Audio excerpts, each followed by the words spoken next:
It's time for Over There with Mirella Rastorfer. Mirella is our European correspondent. She joins us weekly. She is over there somewhere in the wilds of Switzerland, I'm going to say, but I am happy to be corrected. Pre-Christmas show. Hello, Mirella. How are you? Hello, Jill. Very well, thank you. And yes, absolutely in the wilds of Switzerland with two topics today, France and England.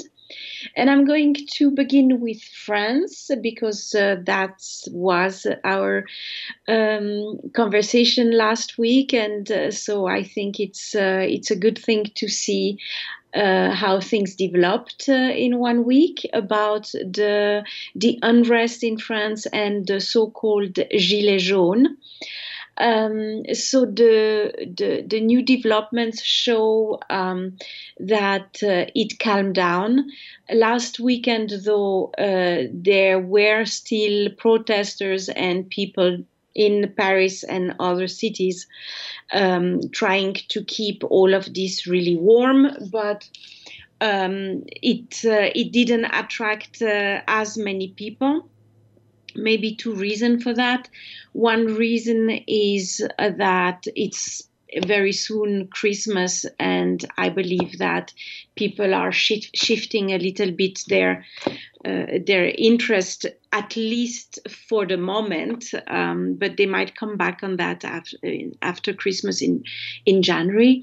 And the second reason is the fact that President Macron and his government did make some concessions. They did compromises.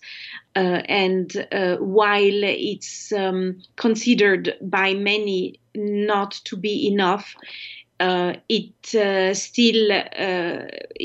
showed some goodwill and the at least openness to look at what the request and the problems are from all the people wearing the yellow vest for different reasons, admittedly.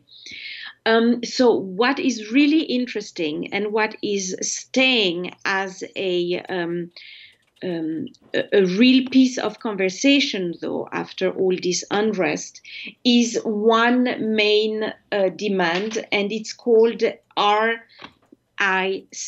Référendum d'initiative citoyenne. What is this request?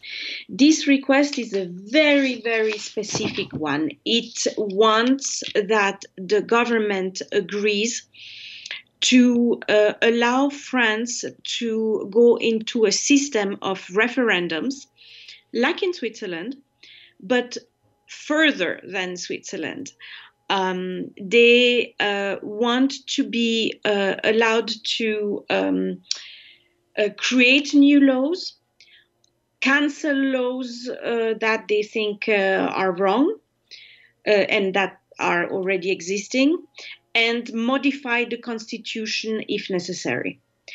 Furthermore, they want to have the possibility through referendums to basically fire elected people and even the president if deemed necessary.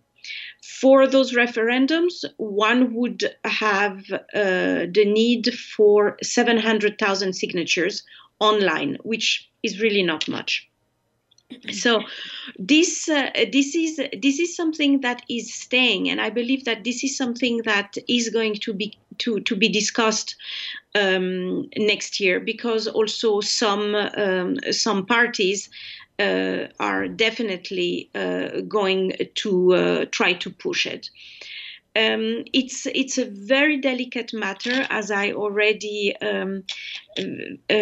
said last week, but very quickly, because while it's a democratic tool and it's really a tool that works perfectly in Switzerland, it's also a tool that presents some dangers.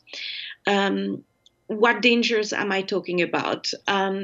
For example, if you would have a referendum right after a terrorist attack, or a referendum right after some kind of major catastrophe where people are emotionally very, very involved and very, very upset, then referendums can really get out of control. It's not an easy tool to use, and it's definitely a tool that needs a very, very specific frame so that it doesn't become actually a crazy tool.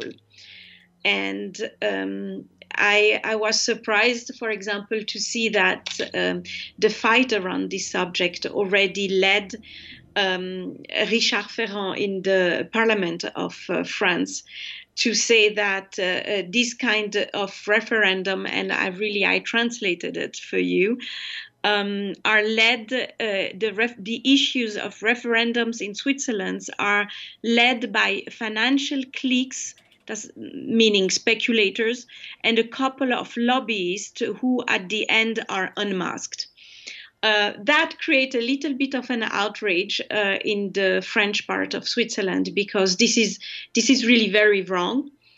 And it's if the way of not wanting referendum is to attack the system in such a manner, I believe that those people are going to lose, because there are really arguments for it and arguments against it, and one would have to put that on a scale and see what is the best solution for a country like France, which is definitely very complex and also much bigger than Switzerland.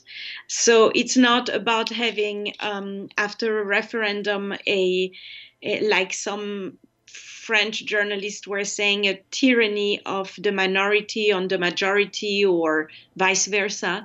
It's about really trying to always find a solution that satisfies most of the people in a country. And that leads me directly to England, because a referendum has been the beginning of their huge headache with Brexit. So one can see that referendums under certain circumstances can give results that are very difficult to deal with, and that have really enormous consequences for the future of a country. So for now, England doesn't have any Brexit deal. Theresa May survived a no confidence vote, but she also postponed the vote on the Brexit for mid-January, because she knows perfectly that right now she would not have the necessary majority. So she needs sometimes to work on it and try to convince people, and maybe try also to get some more concessions from the European Union so that she can come back with something concrete to present.